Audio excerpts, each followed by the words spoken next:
hacer esto. Lástima que no pude dárselo antes, pero espero que sea un año de grandes bendiciones para todos, ¿verdad? El solo estar aquí ya esta vez es grandioso. No ha sido muy bueno en cuanto al clima, ¿cierto? El comenzar el año, pero en medio de estas circunstancias yo me maravillo y me extasío, ¿no? En la bendición de Dios y en tanta variedad de cosas lindas que el Señor ha hecho. Por lo menos para mí es supremamente interesante ver caer nieve. Para mí es una experiencia extraordinaria. No hielo como el que ha caído, eso es un poquito más ingrato, ¿verdad? Porque no solamente que no tiene belleza, sino que tiene complejidad y peligro. Eso es muy difícil. Pero la nieve, ver caer copos de nieve, es algo extraordinariamente hermoso. Y como Dios tiene variedad para todo, ¿verdad? Tiene lluvia, tiene nieve, tiene hielo. Y no sé cuántos de ustedes han apreciado cuando cae hielo, cómo los árboles se recubren de una capa de hielo, ¿verdad? Que parece como cuando le ponen chocolate a una fruta o a una cosa que se ve lindo, ¿verdad? Es extraordinario ver, ¿no? Y luego cómo maravillosamente llega Cristo y disuelve todo eso, ¿verdad? Y nos vuelve otra vez a la normalidad. Así que debemos agradecer a Dios por esa linda capa blanca que vemos, aunque a veces nos caemos y nos resbalamos, pero todo eso es parte de la vida, ¿verdad? Muy bien.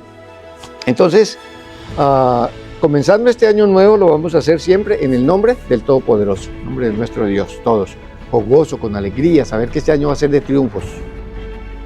Permitamos que no vaya a terminar un año así otra vez estéril, sin traer un alma para Cristo. Que este año sea el año de la experiencia de traerle algo a Cristo, aparte de diezmos, aparte de nuestra presencia, aparte de todo lo que hacemos, los almuercitos y demás, que podamos tener un alma y decirle al Señor: este año 2026 fue grandemente bendecido. Vamos a pedir la unción del Espíritu Santo. Bendito Señor y Padre nuestro, en esta hora, estando delante de ti, agradecemos tu presencia en nuestro medio.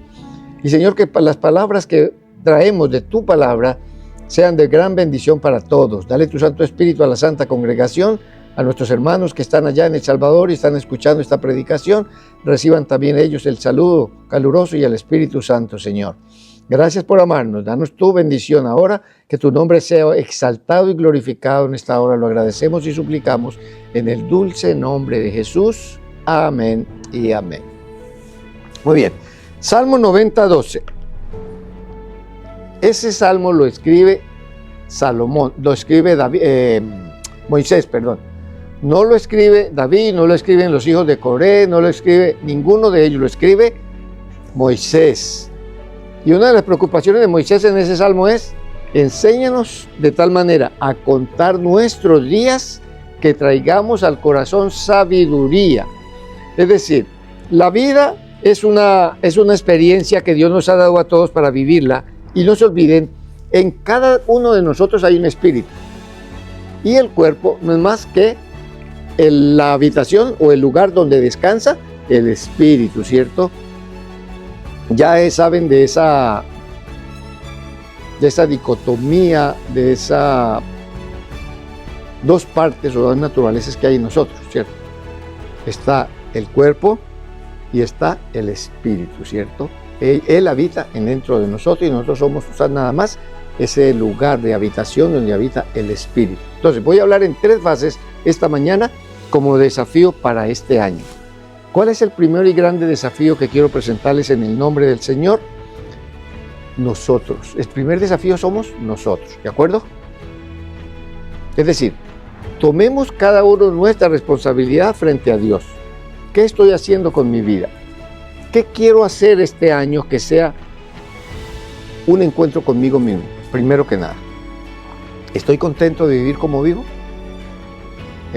¿Sigo reflejando el carácter mío más que el carácter de Dios o el carácter de Jesús?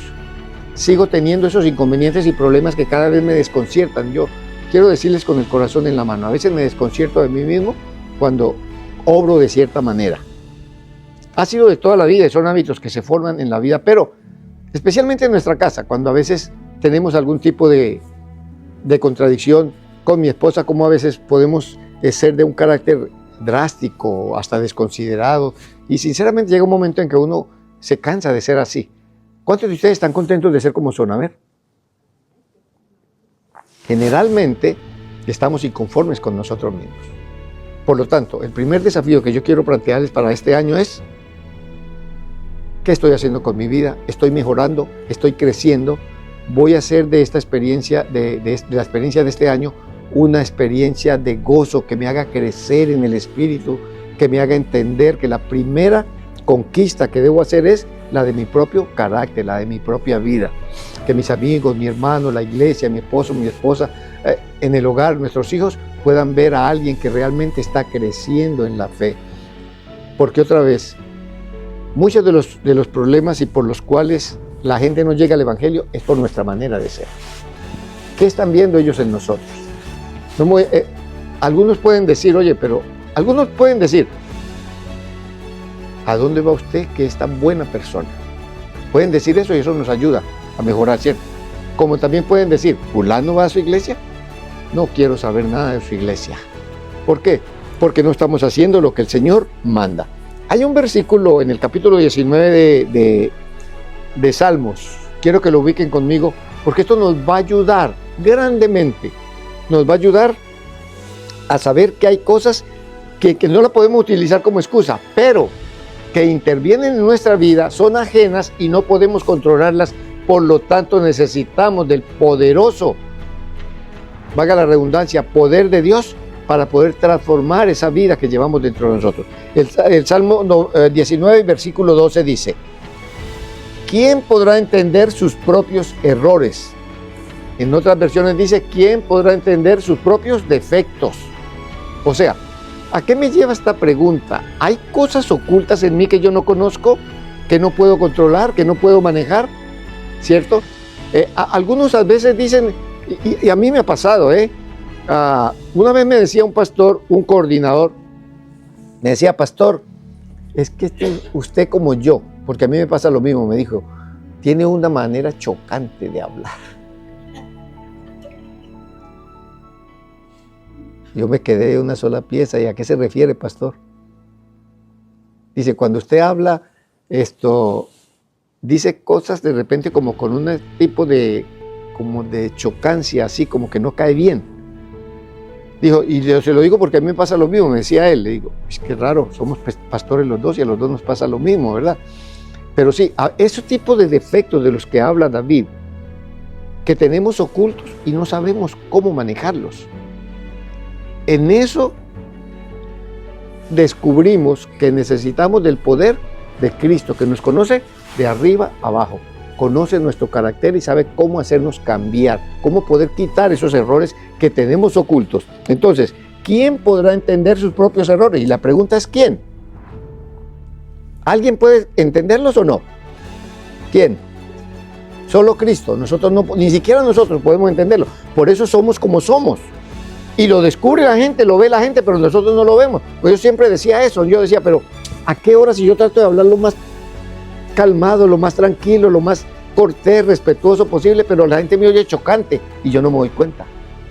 ¿Te das cuenta? Líbrame de los que me son ocultos. Este pasaje reconoce la incapacidad humana, oiga pues, la incapacidad humana para notar todos los pecados o fallas, pidiendo a Dios limpieza por aquellos pecados que pasan desapercibidos. Es decir, cometemos tremendos errores y nosotros ni siquiera nos damos cuenta. Tenemos la incapacidad de conocernos a nosotros mismos. Por eso necesitamos del poder de Cristo. Decía Lincoln, si yo puedo conquistar mi propio interior, mi propio ser, conquisto el mundo.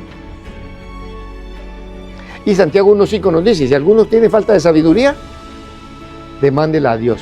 Necesito sabiduría. Por eso el Salmo 90 dice, Señor, enséñanos a contar de tal manera nuestras vidas que traigamos al corazón sabiduría. Necesitamos mucha sabiduría para manejar esos defectos que no podemos entender, pero que están ahí, que están latentes, que los demás los ven, pero nosotros no los podemos ver. Por lo tanto, la principal conquista es nuestra capacidad de educarnos a nosotros mismos. Es una oración de David en el contexto pidiendo purificación, no solo de faltas evidentes, sino también de los pecados ocultos y las soberbias para ser íntegros ante Dios. ¿Somos soberbios o no? Sí, mayormente somos soberbios y no nos damos cuenta otra vez. Sí, y mayormente nos pasa en nuestra casa. ¿cierto? Cuando alguien, o sea el esposo, la esposa, la hija, el hermano, la hermana, nos piden un favor o nos quieren corregir algo, nosotros salimos con una soberbia, ¿cierto? Lo respondemos a veces sin pensarlo, pero estamos hiriendo a la otra persona con lo que nosotros hacemos. Y otra vez, yo siempre he dicho que el hogar es el mayor laboratorio para desarrollar la paciencia, ¿sí o no? Porque a quien más maltratamos es a quien más amamos, ¿verdad? A quien más a veces despreciamos es a quien más amamos, el ser que tenemos más cerca de nosotros, y nos pasa todos los días. Pero queremos mejorar, queremos crecer, pero no hacemos nada, no tomamos medidas para corregir esas cosas. Porque la otra cosa es que no nos podemos excusar. David no está poniendo excusas, pero nos está diciendo, aprende a manejar todo lo que puedas. Lo que no puedas tú, Dios lo va a hacer por ti, ¿ok? Me contaba un compañero antier que estuvo en mi casa, me decía mi papá, le digo, ¿cómo van las relaciones con tu familia? Me dice, bien, pero mi papá, que es pastor, dice, en mi juventud me dio muy mal testimonio. Desde el momento que lo ordenaron al ministerio, él se sentó en la palabra, y el que mandaba, y el que decía, y el que en la casa, y mi mamá sufría mucho con él. Pastor, escuche. Dice, y una vez estábamos tan ocupados mi mamá y yo, y él más de mediodía frente al televisor. Y distraído con el televisor, y nosotros cargados de trabajo. Habían unas bolsas de basura ahí en el camino estorbando, y yo bien ocupado, mi mamá bien ocupada. Le digo yo, oye papá, por favor ayúdanos a sacar esas bolsas que nosotros estamos ocupados. No me vuelva a hablar así, que le dijo el papá. No me vuelva a hablar así, y sácalas tú. Y volvió y se sentó al televisor. Y dice, a raíz de que el hijo le habló así, él, un pastor, no volvió por él a la escuela a recogerlo. Escuchen bien. Dice, al otro día llovía y yo en la escuela, acostumbrado a que mi papá llegaba por mí. Pasó una hora, hora y media, y mi papá no llegó. Me tocó llamar a mi madre, que estaba como a una hora donde yo estoy, para venir a buscarme y volverse a ir otra vez a su trabajo. Mi mamá hizo el sacrificio y vino. Al otro día, mi papá no aparece. Al otro día, mi papá no aparece. Me dice, pastor, pasaron 6 meses y mi papá no me volvió a recoger, a raíz de ese pequeño incidente. Ahora, ¿importa el grado de responsabilidad que tenemos en la iglesia o en la organización? O sea, por ser un pastor, yo puedo hacer lo que me parezca, y disculpen el término, lo que me da la gana en la casa, o por ser un anciano, por ser un hermano líder de iglesia. No hay cargo. La relevancia está en una entrega total a Cristo Jesús. Y como pastores llevamos mucha más responsabilidad de dar un buen testimonio. Y los que no proveen para los de su familia, especialmente para los de su casa, dice el Señor, que son peores que un incrédulo y ha negado la fe. Entonces, hermanos, no debe haber nada de aquello que como persona nos hace indeseables, aún en nuestra propia casa. Ahora que estuve de vacaciones, conocí el caso de una familia donde los hijos, ni siquiera los hijos quieren llegar a la casa de la hermana. Imagínense, con un carácter, y lleva años en la iglesia. Los hijos no quieren llegar. Un rato está bien, al otro rato está que no se la aguanta nadie en su propia casa, hasta negarle la casa a sus hijos. Y es una mujer que sale a la calle y eso regala literatura de uno, le habla al otro del evangelio, y mire que Dios lo ama, y mire que Dios, a todo el mundo le dice que Dios lo ama, pero ya no ama a nadie, ni siquiera a sus propios hijos. Entonces, cualquier parecido con nosotros, ojalá que no exista, ojalá que no pase, ¿cierto? Que podamos batallar contra ese monstruo que hay dentro de nosotros, que no lo dejemos salir. El apóstol Pablo dice que podemos airarnos, ¿verdad? Efesios 4:26. Airaos, ¿pero qué? ¿A quién le está diciendo? No a nosotros. Porque metemos a todos en la colada y yo me quedo con todos. No, a mí me está diciendo. Siempre evitemos aquello de que nosotros, que la iglesia no hace, que la iglesia para allá, pero yo soy la iglesia. Cuando yo hablo de mi iglesia estoy hablando de mí, ¿cierto? Airaos, pero no pequéis. No se ponga el sol sobre vuestro enojo, ni deis lugar, al diablo. Hay un momento en que se pierde la línea, se traspasa la línea y dejamos de ser hijos de Dios para pasar a ser hijos de Él. No les dé miedo decir, porque Jesús lo dice en el capítulo 8 de San Juan, ¿verdad? Le dijo a los fariseos que se creían hijos de Dios, ustedes son hijos del diablo, les dijo claramente.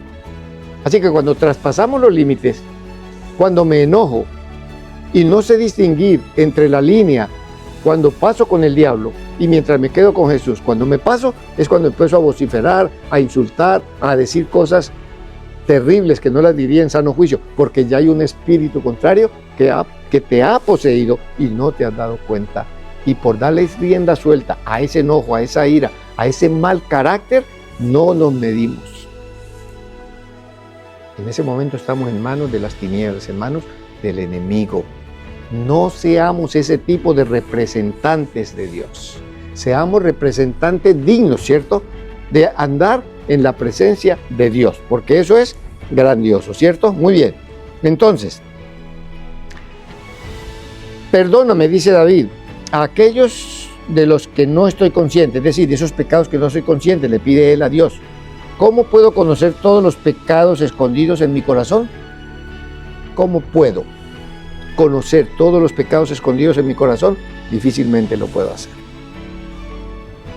El único que los puede sacar, curarlos, sanarlos es Cristo Jesús. Por eso necesitamos tanto de una consagración, de una oración profunda cada día, ¿ok? Fíjense que en la escalera de Pedro, en 2 de Pedro 1.15, vamos a buscar 2 de Pedro 1.15, hay una explicación que el apóstol Pedro nos dice también, porque nos dice que debemos, en esa escalera, hay algo que tenemos que tener en cuenta. 2 de Pedro 1.5, si lo pueden buscar conmigo, por favor, búsquenlo. 2 de Pedro 1.5, dice, precisamente por eso, estoy leyendo la versión internacional, no coincide con la de ustedes precisamente por eso, esfuércense por añadir a su fe virtud, a su virtud entendimiento, al entendimiento, aquí aparece dominio propio, ahí me quedo, no voy a leer las otras. Dominio propio, ¿qué significa eso? También se le llama temperancia al dominio propio, ser temperante, saber hasta dónde llegamos, dominarme a mí mismo para no caer en las redes del mal. No se ponga el sol en vuestro enojo, ni deis lugar al diablo. Ahí se necesita el dominio propio. El dominio propio es ese momento cuando yo reacciono ante el llamado divino. El Señor me dice, hey, espérate, cálmate, quédate tranquilo, porque sí oímos esa voz. Pero a pesar de eso, no lo obedecemos. Estamos tan cegados por la ira que no podemos ejercer el dominio propio. El dominio propio tiene que ver con las decisiones que yo tengo que tomar y que Dios no las puede tomar por mí. Porque Él respeta mi libre albedrío. Añadir en esa escalera de virtudes está el dominio propio, ¿verdad? Al dominio propio, constancia, a la constancia, devoción a Dios. Y a la devoción a Dios, afecto fraternal, y al afecto fraternal, amor. Lo más importante de todo, ¿verdad? Ok. Cuando ya nosotros podemos dominarnos a nosotros mismos, viene como consecuencia que vamos a tener, segundo aspecto, el cual necesitamos trabajar este año, en nuestras familias. Si yo soy una persona que me sé dominar a mí mismo, que sé vivir bajo la sombra del Espíritu Santo, haciendo lo que es correcto, voy a tener un hogar maravilloso, ¿cierto? Maravilloso. Porque no va a ser una persona indeseable, no voy a ser el esposo que la esposa no quiere que llegue a la casa, que ojalá se mantenga todo el día ocupado, ¿verdad? Y cuando llegue a dormir derechito, así no tenemos que hablar siquiera, ¿cierto? Cuando no se vive en Cristo Jesús, a pesar de estar en la iglesia. Que no sea esa esposa en la casa donde el esposo no quiere llegar, porque también sucede, ¿verdad? Conocí un pastor, ya murió, por cierto, un terrible accidente, que me decía, buen amigo, me decía, yo no puedo descansar en mi casa. Cuando quiero descansar, me toca ir a la casa de la familia tal. Como Jesús dice, esa casa es la casa donde yo puedo dormir inclusive. Yo llego donde la hermana y ya sabe que yo voy cansado, que quiero descansar, y ahí me aparejó una camita donde yo duermo un rato, porque en mi casa no puedo. Pastor y una esposa de pastor. Ahora, ¿quién es el responsable de eso? ¿Por qué sucede eso en la casa del pastor? Porque la señora todavía no se conoce a sí misma ni ha podido destruir ese monstruo que tiene encima. Él llega a la casa y enseguida le ponía tareas por todos lados, no lo dejaba descansar. Y sabía que llegaba de trabajar. Aparte de eso, tenía que llevarse los niños, 2 niños con él, porque ella no los quería tener en casa. Cosas terribles pasan en muchos de nuestros hogares. ¿Qué necesitamos para tener hogares maravillosos? Hogares cristianos, hogares donde los ángeles de Dios pueden habitar. ¿Qué necesitamos? Claro, a Cristo Jesús. Pero ¿cuál es el primer paso? Nosotros mismos primero, ganar esa batalla sobre nosotros mismos, ¿verdad? Con la ayuda de Cristo, del Espíritu Santo y el amor de nuestro Padre Celestial, es la única manera. Entonces, después de ser yo así, entonces puedo brindarle eso a mi hogar, a mi familia, a mis hijos. Hay hijos que no quieren que su padre llegue. Hay hijos que no hallan la hora de que llegue el padre porque la madre no se la aguanta, no. Hogares completamente disfuncionales y están en la iglesia. Y todos los días llegan a la iglesia temprano. Y en la iglesia abrazan al uno, abrazan al otro, y una sonrisa de oreja a oreja. Pero en la casa son un diablo completos. Me decía un anciano pastor, a veces vamos en el carro y vamos como perros y gatos. Cuando llegamos a la iglesia, abrimos la puerta y con todo el mundo una sonrisa y un abrazote con el uno y con el otro, pero no saben cómo venimos en el carro. Falta de dominio, falta de consagración personal a Dios. Cuando estas crisis vengan a sus hogares, uno de los dos tiene que quedarse callado. Uno de los dos tiene que dar su brazo a torcer. ¿Y quién va a ser el que dé su brazo a torcer? El que está entregado completamente a Dios. Va a ayudar a su cónyuge en las crisis, porque son crisis que algunos sufren por esa misma situación. Entonces, la Biblia nos dice de aspectos que nos traen paz, amor y unidad fundamentales para la armonía en el hogar. ¿Cuáles? Paz, amor y unidad. Salmos 133.1. ¿Recuerdan ustedes lo que dice Salmos 133.1? Mirad cuán qué, bueno y cuán qué, y cuán deleitoso es los hermanos habitar juntos en armonía. Qué lindo, hermanos. ¿Qué es la armonía? Aquí tengo músicos. ¿Qué es la armonía en una orquesta? ¿Qué es la armonía? ¿Ah? ¿Qué es la armonía en una orquesta? ¿Qué es la armonía?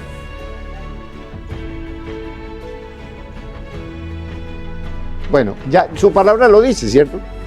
Son muchas notas diferentes, pero con una sola tonalidad, o sea, con una sola armonía. Todas coinciden, aunque están en diferentes notas, todas coinciden. Estoy seguro que si Emily la una toca el violín y la otra toca el violón, ¿se llama? El cello, correcto, el cello. Estoy seguro que cuando ellas tocan las dos, no van a tocar en la misma nota, tienen que tocar en diferentes notas, pero tienen que armonizar, ¿verdad? Eso pasa en la iglesia cuando hay armonía. Todos somos de diferente manera de pensar, todos somos diferentes en toda forma, pero tenemos que coincidir en vivir en perfecta armonía. Que haya un canto de alabanza a Dios en lo que hablamos, en lo que decimos, en lo que compartimos en la iglesia, de tal manera que Dios tenga una armonía perfecta. Por eso dice, mira cuál hermoso, cuán maravilloso es vivir todos los hermanos juntos en armonía, porque si nos salimos de ahí, no queda nada, ¿cierto? Que celebran la unión. Efesios 4:32, búsquenme rápido los versículos que le estoy dando. Si alguien quiere buscar Proverbios 24, 3 y 4, otro que busque Colosenses 3, 14 y 15, y Josué 24, 15, ya lo conocemos. Así que, ¿qué dice Efesios 4:32? Si alguien lo consigue antes que yo. Efesios 4:32 dice de la siguiente manera. ¿Ya lo tiene? A ver, dígalo, hermano.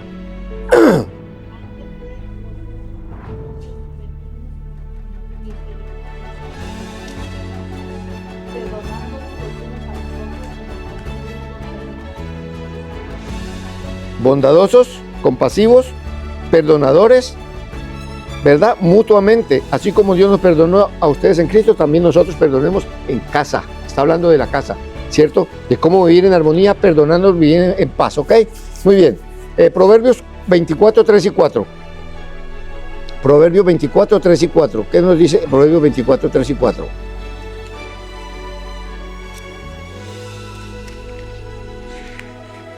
A ver, ¿ya alguien lo tiene?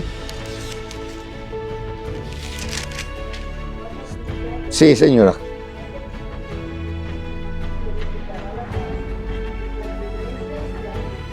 Amén.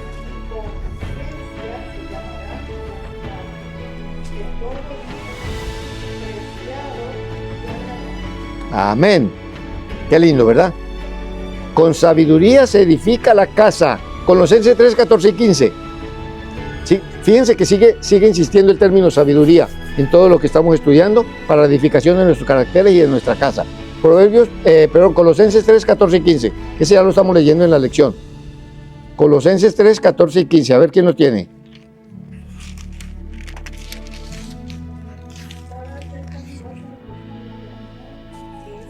Amén. Gobierne en nuestros corazones, a los que así mismo fuisteis llamados en un solo cuerpo, y sed agradecidos. Amén, hermanos, amén.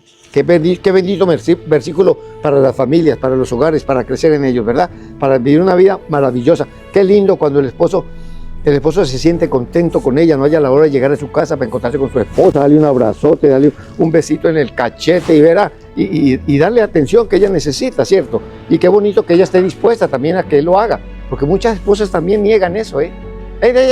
Aparte, déjame tranquila, que estoy aquí lavando los platos, y están primero los platos que el esposo. ¿Qué les parece?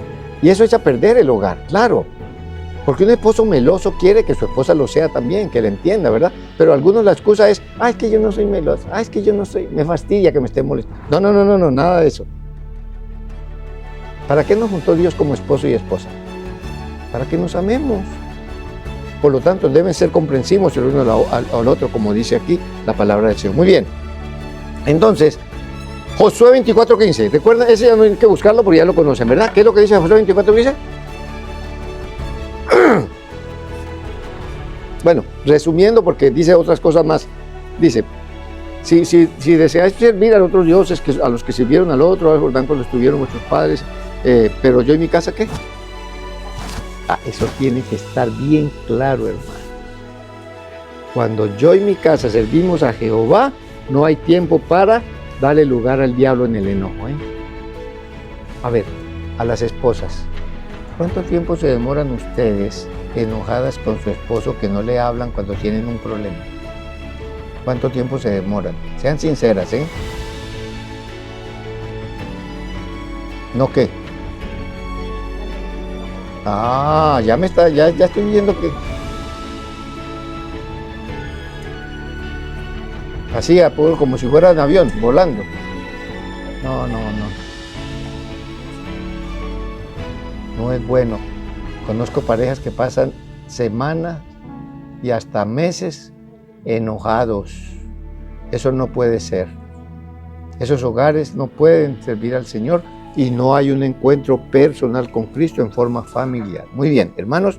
Entonces, después de tener personas transformadas, después de tener hogares victoriosos, ¿qué nos queda? Tercer desafío. Cuando tenemos personas transformadas, hogares transformados, tenemos iglesias. Qué cosa más hermosa, hermano. Cuando usted es una persona conflictiva en la iglesia, en la casa no se la aguanta nadie. Allá es peor, porque aquí no hacen ni la mitad de lo que hace en la casa. Cuando vea a un hermano revoltoso en la iglesia, ore por esa pobre esposa. ¿O no? Los niños malcriados en la iglesia son el doble en su casa. Si no les enseña allá la educación, el respeto por las cosas de Dios. Hay niños que bailan sobre la Biblia y la rompen delante de sus papás y ven graciosos con eso. Hacen de las cosas de Dios cualquier cosa. Cuando vienen a la iglesia no los gobierna nadie. Aquí son el doble de lo que son. Aquí no son ni la mitad de lo que son en la casa. Entonces, hermanos, el buen testimonio se debe dar en una iglesia que está transformada. Pero para que sea una iglesia transformada, primero tiene que transformarse cada uno. Y luego, el hogar. Y luego, la iglesia. Qué cosa más hermosa. Es el último desafío que tenemos hoy. La Biblia entonces enfatiza la armonía, algo maravilloso, agradable a Dios en la iglesia. Ya leímos el Salmo 131, vivir los hermanos en armonía. Ahora vamos a buscar Filipenses 2.2. A ver qué nos dice Filipenses 2.2. Nos dice de la siguiente manera: llénenme de alegría, teniendo un mismo parecer, un mismo amor, unidos en alma y pensamiento. Ojo. Bienvenido, pastor. Welcome, pastor. No, está bien. Bienvenido. Es ok. Ok. Entonces, llénenme de... ¿Quién tiene una versión de Reina Valera?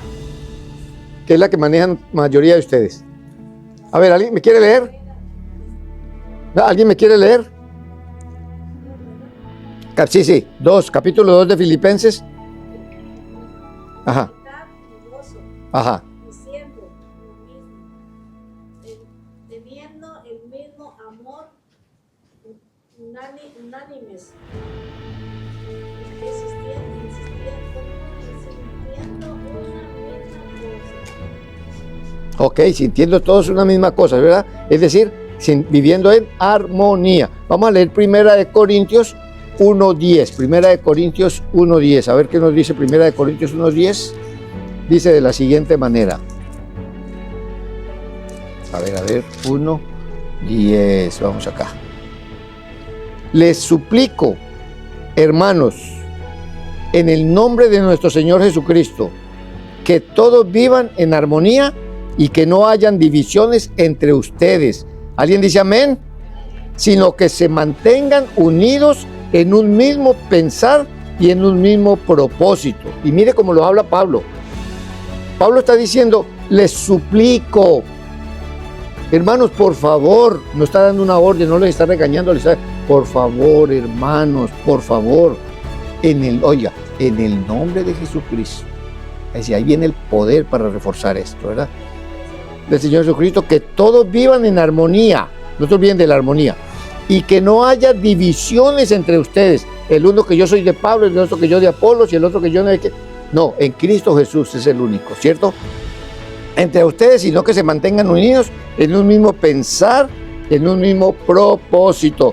Romanos 12:16. ¿Qué nos dice Romanos 12:16? Dice de la siguiente manera. Si alguien, vuelvo a insistir en que si tienen la Reina Valera, me la lean. Romanos 12:16 al 18. Yo la tengo aquí en mi versión, pero quiero que la lean en la de ustedes. 12:16 al 18.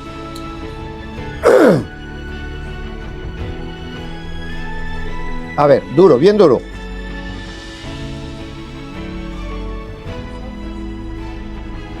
No altivos, sino asociándonos con la humildad, con los humildes, no seas sabios en vuestra propia opinión, no paguéis a nadie mal por mal, procurad lo bueno delante de todos los hombres. Amén. Amén. ¿Qué tal ese pasaje, hermanos? Un llamado a vivir en paz todos, ¿cierto? En armonía, sintiendo que los demás son superiores a nosotros, no siendo nosotros altivos. ¿Saben lo que es ser altivo, verdad? Es decir, como ser grosero. Es en otra palabra, en el castizo, ¿cierto? Ser grosero. Muy bien. Segunda de Corintios 13:11. Segunda de Corintios 13:11. A ver, el que lo encuentre más rapidito me lo lee. Segunda de Corintios 13:11. Sí. En mi versión dice así: en fin, hermanos, alégrense, busquen su restauración, hagan caso de mi exhortación, sean de un mismo sentir, vivan en paz, y el Dios de amor y de paz estará con ustedes. Ojo, y quiero hacer este versículo mío de Pablo, ¿verdad? En fin, hermanos, alégrense, busquen su restauración, hagan caso de mi exhortación. ¿Cuántos van a atender y obedecer esta exhortación hoy? A ver, ¿cuál es el primer paso? para este año? Mi conquista personal. Si yo me logro la transformación en Cristo, voy a lograr la transformación, ayudar en la transformación en mi hogar. Si mi hogar logra la transformación en Cristo, vamos a lograr que la iglesia sea transformada y vivir una vida en paz conforme a lo que Cristo nos pide. Ahora, un ser transformado, un hogar transformado y una iglesia transformada, estamos listos como instituciones para ir al cielo con Cristo Jesús. Amén. ¿Va a ser ese propósito este año? ¿Lo vamos a hacer? Muy bien. ¿Cuál es el secreto para entonces alcanzar eso? ¿Cuál es el secreto para alcanzarlo? Vamos a ver. Porque sin esto no he hecho nada. Porque separados de mí. Entonces, ¿quién es el secreto de todo? Amén. Honra y gloria para Él. Jesús dice, significa que la dependencia de Dios es esencial para tener una vida espiritual fructífera.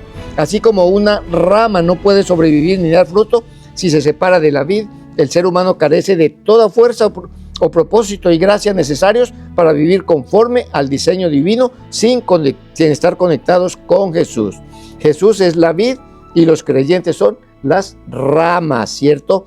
O los pámpanos. La vida y los nutrientes provienen de la vid, no de la rama misma. Significa de... ¿Qué es el significado de nada? Porque sin mí, ¿qué? ¿A qué se refiere? Se refiere a la incapacidad de lograr resultados con valor eterno, producir fruto espiritual o vivir en la plenitud y la verdad sin el respaldo de Cristo Jesús. Eso significa, sin mí, nada podéis hacer. Necesidad de permanencia implica una relación continua de comunión, fe y obediencia a sus enseñanzas para recibir gracia constante. Eso refiere, ¿verdad? Consecuencia de la separación, sin esta conexión, la vida espiritual se seca y se pierde la capacidad de cumplir los propósitos divinos. En resumen, la frase enfatiza que la verdadera vida, la victoria y el fruto espiritual provienen exclusivamente de la dependencia constante de Cristo Jesús. Amén. ¿Por qué andamos haciendo lo que nos parece? Porque estamos separados de Jesús. ¿Por qué somos indeseables en algunos lugares? ¿Por qué no estamos haciendo las cosas conforme a Jesús? ¿Por qué me ama el Padre? ¿Por qué amaba el Padre a Jesús? ¿Por qué lo amaba? Correcto. Mi Padre me ama porque yo hago siempre lo que a Él le agrada. ¿Por qué nos debe amar Jesús a nosotros? Porque siempre hacemos. Que Dios añada sus ricas bendiciones. Me los ayude.